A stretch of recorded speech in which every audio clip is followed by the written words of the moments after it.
লুচি বানানোর জন্য দেখো এখানে আমি মূলো আর আদা ভালো করে মিক্সি বাটির মধ্যে একটু পেস্ট করে নিয়েছি ভালোভাবে।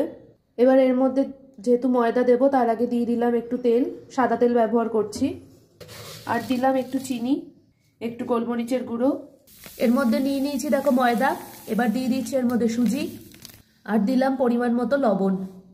এবার ভালো করে আগে ময়াম দিয়ে নিচ্ছি, হাত দিয়ে মেখে নেব, তারপর জল অ্যাড করে করে একটা ডো বানিয়ে নেব। যারা ডায়েট করো তারা যদি ময়দার পরিবর্তে এটা আটা দিয়েও বানাতে পারো, কোনো অসুবিধা নেই। তাহলে দেখো ডোটা পুরো মাখা হয়ে গেছে। ছোট ছোট করে লেচি কেটে নিয়েছি, এবার এইগুলো সব বেলে নেব। দেখো তেল দিয়ে একটা একটা এরমভাবে বেলে নিচ্ছি লুচিগুলো। এবার কড়াইতে সাদা তেল দিয়ে দিয়েছি লুচিগুলো ভাজার জন্য। একটা লুচি ছেড়ে দিলাম। এবার দেখো কি সুন্দর ফুলের টোলমোল খাচ্ছে। তো এইভাবে মূলোর লুচি তোমরা অবশ্যই বাড়িতে জানিও কেমন লাগলো, জানিও। ভালো লাগলে লাইক করো, সাবস্ক্রাইব করো। টাটা।